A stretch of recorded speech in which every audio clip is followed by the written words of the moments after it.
Indian वैदिक script की माने तो हिमालयन रेंज के एक मिस्टीरियस माउंटेन में आज भी एक ऐसी ही अनोखी दुनिया छिपी हुई है जहां ये महामानव अपनी समाधि में लीन है। क्या आपको अंदाजा है कि हम हिमालय के किस माउंटेन की बात कर रहे हैं?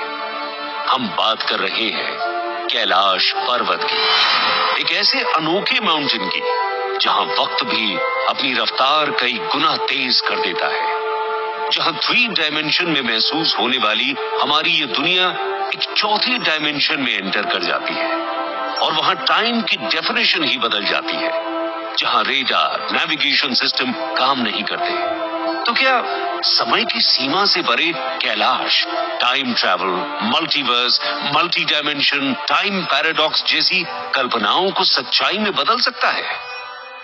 अगर हमारी कई बातों पर भरोसा न हो तो उनसे पूछिए जो कैलाश की यात्रा पर गए हो और जिन्होंने मानसरोवर में डुबकी लगाई हो। वही मानसरोवर झील जहां आसमान से तारे फरिश्तों की तरह डुबकी लगाने नीचे उतरते हैं और पलक झपकते ही बादलों में वापस छिप जाते हैं।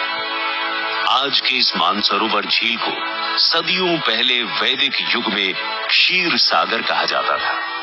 वही क्षीर सागर जहां विष्णु अपने शेष नाग पर बैठे इस संसार का पालन करते हैं। और कहा तो ये भी गया है कि शेष नाग ही इस धरती को अपने फन पर संभाले हुए हैं। तो क्या आज जिस कैलाश को साइंटिस्ट एक्सेस मंडी कहकर पुकारते हैं, उसके नीचे वो शेष नाग छिपा हुआ है? बौद्ध एंशिएंट स्क्रिप्ट भी कहती है कैलाश के अंदर एक गुप्त शहर है, एक ऐसा शहर जिसकी ना तो कोई जमीन है और ना ही कोई आसमान, जिसे कोई शांग्रीला के नाम से जानता है तो कोई संभाला, तो कुछ वैज्ञानिक इसे एलियंस की दुनिया मानते हैं। तो हिंदुओं के लिए ये शिव का निवास है, उनका कैलाश है।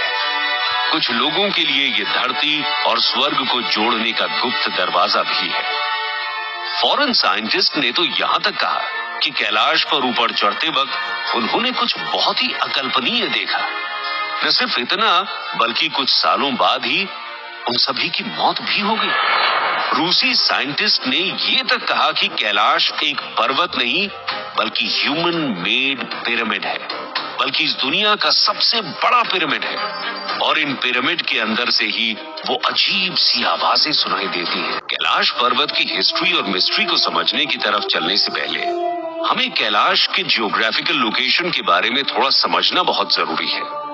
आपको ये तो पता ही होगा कि mount Kailash China occupied Tibet region में है। अगर पर्टिकुलर एरिया की बात की जाए तो चाइना के नगारी प्रीफेक्चर रीजन में ये खूबसूरत कैलाश माउंटेन मौजूद है। यहाँ पर हमें नगारी प्रीफेक्चर को समझना भी जरूरी है। ये वो एरिया है जहाँ तिब्बत का प्राचीन गुंगे किंगडम 10th सेंचुरी के दौरान बसा हुआ था। कि हम कैलाश रेंज की बात कर रहे थे तो कैलाश रेंज, जिसे गैंगडीजी रेंज भी कहा जाता है, ये तिब्बत प्लेटो का एक फैला हुआ एरिया है। भारत से इस पर्वत की दूरी की बात करें तो इंडिया, नेपाल और चाइना के बॉर्डर से ये पर्वत सिर्फ और सिर्फ 100 किलोमीटर दूर है। और इसी कैलाश रेंज में तो बहुत ही इंपॉर्टेंट झील भी है जिसे लेक मानसरोवर और लेक राक्षस ताल कहा जाता है। इनकी हिस्ट्री भी कैलाश की हिस्ट्री की ही तरह बहुत ही मिस्टीरियस है। माना जाता है कि 4 इंपॉर्टेंट एशियन रिवर्स का सोर्स भी यही 2 झील और कैलाश माउंटेन है, जिसमें इंडस, सतलुज, ब्रह्मपुत्र के साथ करनाली रिवर आता है जो गंगा की ही एक ट्रिब्यूटरी है। धार्मिक मान्यता की बात करें तो कैलाश पर्वत का जिक्र 4 अलग अलग धर्मों में मिलता है, जिसकी जड़ें हिंदुइज्म, बुद्धिज्म, जैनिज्म और बौद्ध संप्रदाय के लोगों से जुड़ी हुई हैं। इन 4 धर्मों के इतिहास में कैलाश पर्वत का जिक्र हमेशा से किया गया है। तो चलिए इन 4 धर्मों के नजरिए से कैलाश पर्वत के इतिहास को पहले समझने की कोशिश करें। अगर कैलाश पर्वत के नाम को समझने की कोशिश करें तो कैलाश शब्द संस्कृत का एक शब्द है जिसका मतलब क्रिस्टल होता है।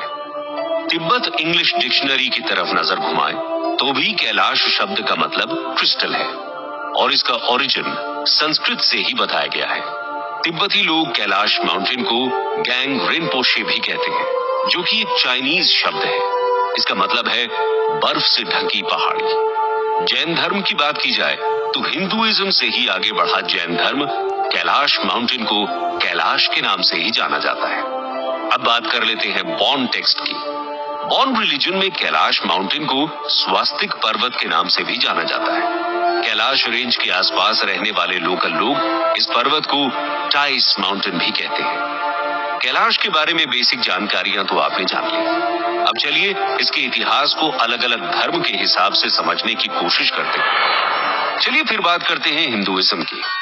हिंदुओं के सबसे पुराने वैदिक टेक्स्ट ऋग्वेद में भी हिमालयन रेंज की बात की गई है, जिसमें हिमालयन रेंज के अंदर कई पहाड़ों का जिक्र है, जिसमें से एक कैलाश भी है। वैदिक काल में शिव को रुद्र कहकर बुलाया जाता था। यजुर्वेद में भी रुद्र का जिक्र मिलता है और उनके निवास के रूप में कैलाश पर्वत का नाम वेदों में भी दर्ज है। त्रेता युग की बात करें तो रामायण काल में रामायण के उत्तरकांड में कैलाश पर्वत को लेकर एक कहानी मिलती है, जिसमें बताया गया है कि एक बार रावण चाहता था कि भगवान शिव उसके साथ उसकी लंका में जाकर रहने लगे। उसने भगवान शिव को कैलाश में जाकर बहुत मनाने की कोशिश की, पर जब शिव नहीं माने तो रावण ने कैलाश पर्वत को जड़ से उखाड़कर लंका ले जाने के बारे में सोचा, और कैलाश को जैसे ही वो उखाड़ने लगा, भगवान शिव ने अपना अंगूठा कैलाश पर्वत पर हल्के से दबाया और रावण की उंगलियां कैलाश के नीचे दबकर रह गई। यही वो समय था जब रावण ने शिव की भक्ति और अपने दर्द के साथ शिव तांडव स्तोत्र की रचना की, जो आज महादेव के सबसे बड़े स्तोत्र के रूप में इंटरनेट में छाया हुआ है, जिसे सुनते ही शिव की एक अलग ही छवि, शिव की भक्ति और शक्ति का एहसास हर किसी के दिमाग में घूमने लगता है। इसके बाद महाभारत काल में पांडवों की कहानी में भी कैलाश पर्वत का जिक्र मिलता है, जिसमें पांचों पांडव द्रौपदी के साथ स्वर्ग लोक जाने के लिए कैलाश पर चढ़ाई करते हैं। ये कहानी बताती है कि कैलाश पर्वत महाभारत काल में स्वर्ग जाने का एक गुप्त मार्ग माना जाता था। यहीं पर एक बात ये भी सामने आती है, जो आज भी कही जाती है, कि जीवित रहते हुए आप कैलाश की चोटी पर नहीं चढ़ सकते। अगर आप कैलाश के ऊपर जाना चाहते हैं तो आपको इसके लिए मरना होगा। मरने का मतलब यहाँ सिर्फ और सिर्फ मौत को गले लगाना नहीं है। यहाँ पर मौत का मतलब अहंकार से भी है। कहा जाता है जिसका अहंकार मर जाता है उसे ही कैलाश के सही दर्शन होते हैं। इस कहानी में महाभारत में ये भी बताया गया, क्योंकि युधिष्ठिर में अहंकार नहीं था, वो असली धर्मराज कहे जाते थे, इसलिए सिर्फ वही एक कुत्ते के साथ कैलाश की सबसे ऊंची चोटी पर पहुंचे और उसके जरिए स्वर्ग लोक तक पहुंच गए। बाकी 4 पांडव और द्रौपदी एक एक करके कैलाश पर ही मृत्यु के साथ जुड़ गए।